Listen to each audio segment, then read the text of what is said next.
প্রথমবার তোজোকে নিয়ে গাড়িতে চেপেছি, তাই এই দাগটা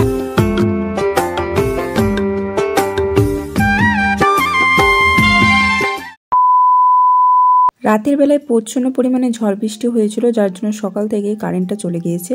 আর ঝড় বৃষ্টির শব্দে তোজো একেবারেই ঘুমায়নি, তাই রাতের বেলায় আমারও ঠিকভাবে ঘুম হয়নি। তো সকাল সকাল উঠে পড়েছি, তবে একটু বেলাতেই উঠেছি। ও এখন বাজে 8টা মতো। তো মাও উঠে পড়েছে। তো আমি এদিকে চলে এসেছি ফ্রেশ হতে। শরীরটা খুবই ক্লান্ত লাগছে, আর রাতে ঘুম না হওয়ার জন্য এখন চোখের তলায় কতটা ডার্ক সার্কেল হয়ে যাচ্ছে তোমরা দেখতেই পাচ্ছ। দিন দিন আমি কেমন একটু শুকিয়েই যাচ্ছি। অনেকেই আমাকে বলছো হ্যাঁ গো, প্রচণ্ড পরিমাণে শরীরটা এখন ক্লান্ত লাগে, কারণ রাত জাগতে হয়। আর না জাগলেও নয়, ধরো ছোট বাচ্চা ছেলে কখন খিদে পাবে আর কখন আমি ঘুমিয়ে যাব, তো ওকে তো খাওয়াতে হবে বলো, সেই জন্য জেগে থাকতে হয়। আর কারেন্ট না থাকার জন্য টাঙ্কিতে জল শেষ হয়ে গেছিলো, তো হঠাৎ করে দেখলাম কারেন্টটা চলে এসেছে। তো মা এমনি দৌড়ঝাঁপ করতে শুরু করে দিয়েছে, জল ভরতে স্টার্ট করে দিয়েছে। ফিল্টারে জল ভরতে হবে। তারপর তোজোর কাপড় জামাগুলো তো বাড়িতেই কাছে, আমাদের যে কাজে ঠাকুমাটা আছে ও বাইরে যায় না, কারণ ছোটো বাচ্চা ছেলের কাপড় বাইরে নিয়ে যায় না। আর এতে দেখো আমি চা বিস্কিট খেয়ে নিয়েছি। তারপর চলে এসেছি মাথাতে একটু তেল মালিশ করতে। আসলে চুলে অনেকদিন ধরে তেল নিইনি, শ্যাম্পু করেই আছি, তো সেই জন্য একটু তেল নিতে এসেছি। আমার না তেল নিলেই মাথা ধরে যায়। অনেকে বলবে শ্যাম্পু করলে মাথা ধরে, আমার আবার তেল নিলে এই অসুবিধাটা হয়, সেজন্য তেলটা একটু কমই লাগাই। তো আজকে ভাবলাম একটু তেল নিয়ে নিই। আর তেল লাগালে দেখতেই পাচ্ছ আমাকে আরও ঠাকুমার মতো লাগে, কি জানি। এখন তো শরীরটা অনেকটাই খারাপ হয়ে গেছে, তারপর আবার তেল লাগালে আরও অনেককেই খারাপ লাগে। তো যাই হোক, আমি তেল লাগিয়ে নিলাম। আর তারপরে চলে এসেছি বিছানাটা গোছাতে। তোজো তো ভেতরে ঘুমাচ্ছে আর কি, ও তো ওঠেনি, ও প্রচণ্ড পরিমাণে ঘুমাচ্ছে। তার কারণ হচ্ছে রাতের বেলাও একেবারে ঘুমায়নি, সেই জন্য সকালে গভীর ঘুমাচ্ছে আর কি। তো আমি আর কি মশারিটা তুলছি মক্কালে। তো আজকে কোনো সারা শব্দ নেই, কারণ রাতে ঘুমায়নি আর কি, সেই ঘুমটা ওর আছে। তো সেই জন্য আমি আর কি বিছানাটা পরিষ্কার করে নেব। আগের দিন না ও বিছানাতে হাগু করে দিয়েছে, তো বেডশিটটা আমাকে চেঞ্জ করতে হবে। তাই ভাবলাম লেপের খোল বালিশের খোলগুলো একটু দিয়ে দিই, কারণ লেপের খোলটা অনেক দিন ধরে আর কি পরিষ্কার করতে দেওয়া হয়নি। তো সেটা ভাবলাম চলো ওটাও দিয়ে দিই। তো বিছানাটা ঝেড়ে আমি লেপের খোলটা খুলে নিলাম, ওটা মাকে দিয়ে দেবো, মা আর কি দিয়ে দিবে। তো আমি এখানে পরিষ্কার করতে লেগেছি আর বারবার ক্যামেরার দিকে তাকাচ্ছি। তার কারণ হচ্ছে ফোনের ব্যাটারিটা এখন যেন তো একেবারেই কাজ করছে না ঠিকভাবে। 55% চার্জও কখনো বন্ধ যাচ্ছে, কখনো বেশি চার্জও বন্ধ যাচ্ছে, এরকম অসুবিধা আমার হচ্ছে। সেজন্য বারবার দেখছিলাম যে ভিডিওগুলো ক্যাপচার হচ্ছে কিনা। তার কারণ ধরো আমি তো ভিডিও করছি, জানবো, আর ওদিকে ক্যাপচার হবে না, তখন কি করে হবে বলো। তো সেই জন্য দেখছিলাম। ওই দেখো বিছানাটা আমি সম্পূর্ণ গোছাইনি, চলে এসেছি দোলনাটা পরিষ্কার করতে। তার কারণ হচ্ছে তোজোকে শোয়াতে হবে। তো আগের দিন আমি দোলনার মশারিটা লাগাতে ভুলে গিয়েছিলাম, সেই কারণে একটু ভালোভাবে মুছে নিচ্ছি আর কি। আর ধুলোও বসে যাবে আর কি, সেজন্য প্রতিদিন আমি ভালোভাবে পরিষ্কার করে নিই দোলনাটা। আর যে স্পঞ্জের যে জিনিসটা দেখতে পাচ্ছ, এটাতে তোজো এখন ফিটিং হয় না। আসলে ওর হওয়ার পরে তো এটা নিয়ে এসেছিলাম, এখনও 2 মাসের বেশি বয়স হতে যায়, সেজন্য ওটাতে ওর আর হয় না। সেজন্য ভাবলাম দোলনাতেই গদি মতন করে পেতে, তাহলে ওরও শুতে একটু নরম নরম লাগবে, তো ভালোই লাগবে। এই দেখো আমার তোজোর সামনেকে উঠিয়ে আমি দোলনাতে শুইয়ে দিলাম।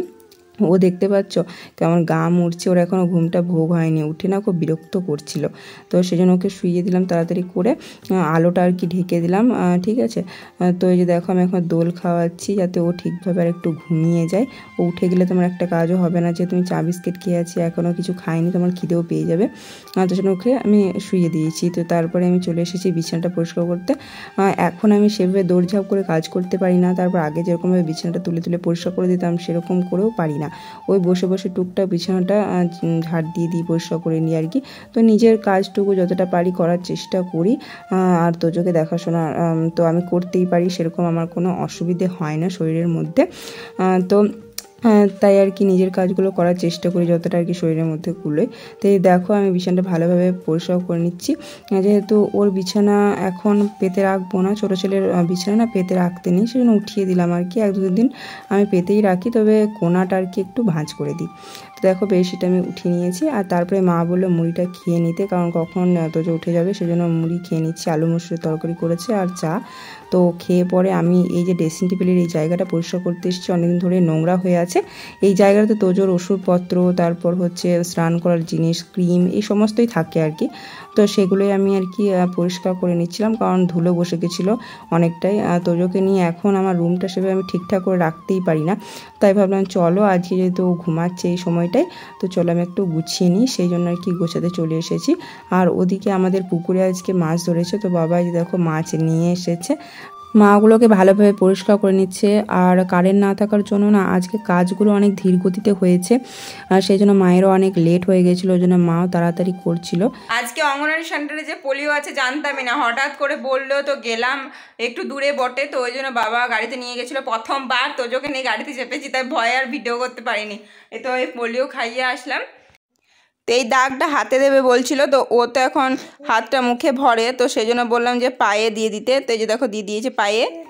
আজ কিন্তু ওর ইঞ্জেকশন ছিল না, ওই অঙ্গনওয়াড়ি সেন্টারে যে পোলিওগুলো খাওয়ানো হয় তো সেগুলোই ছিল আর কি। ইঞ্জেকশন আছে এবার ওর 2.5 মাসে, তো এখন আর নেই।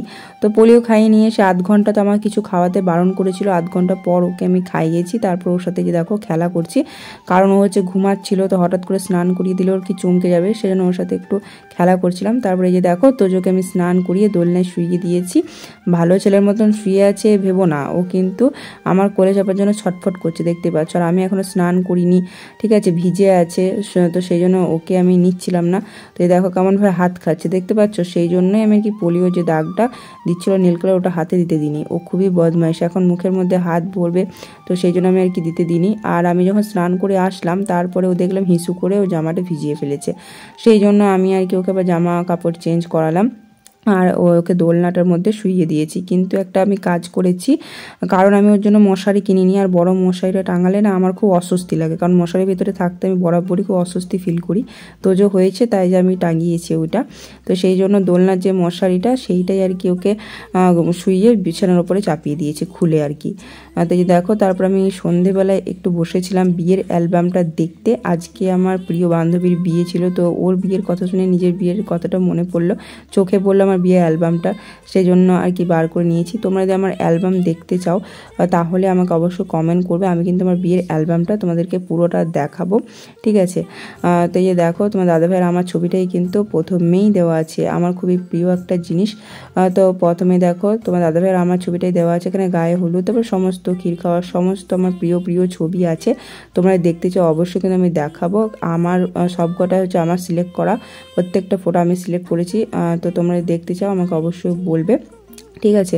তো এরকম আমি ফেস কেন করেছি তোমাদেরকে বলি। এখন বাজে রাত 12:30, আমার না একটা রিলস ভিডিও ছিল না, যার কারণে আমি 12:30টার সময় তোজো ঘুমিয়েছে, তখন সেই ফাঁকে সেজে গুজে আমি রিলস বানাতে চলে এসেছি, কারণ দুপুরবেলায় আমি একটু তোজোর সাথে ঘুমিয়ে পড়েছিলাম, সেই জন্য আর রিলস বানানো হয়নি। তো এই দেখো আমি সেজে গুজে মেকআপ করে চলে এসেছি। তবে আমি রিলসটা বানিয়ে ফেলেছি ঠিকই, কিন্তু মাঝখানে তোজো উঠে গিয়েছিলো, তো আমার তো অনেকটা টাইম লসও হয়ে গেছিলো, মিনিমাম আমার 1টার উপরে বেজে গেছিলো। তারপর আমি আর কি ঘুমিয়েছিলাম তোজোকে নিয়ে, ঠিক আছে। তো আমি তারপর আবার রাতের বেলায় ক্যামেরাটা অন করেছিলাম, তার কারণ এই ভিডিওটা আমাকে করতেই হতো, তাই আমি মিস করতে চাইনি। তোজো দেখো ঘুমের ঘোরেই আছে, ও কিন্তু জাগেনি, ঠিক আছে। আমি জাস্ট ওকে একটু গালটা টিপে দিচ্ছিলাম, আর ও দেখো কত সুন্দর হাসছিল। তো এই ভিডিওটা তো ক্যাপচার করতে হয়, তাই না বলো। তোমরা আর কি দেখতে পেলে, আর আমার একটা মোমেন্ট হিসাবে রয়ে গেল গ্যালারিতে। আজকের ভিডিওটা তোমাদের কেমন লাগলো অবশ্যই আমাকে কমেন্ট এসে জানাবে। তোমাদের সাথে দেখা হবে নেক্সট ব্লগে। তোমরা সবাই ভালো থেকো, সুস্থ থেকো, আমাকে সাপোর্ট করতে থেকো। Tata, bye bye.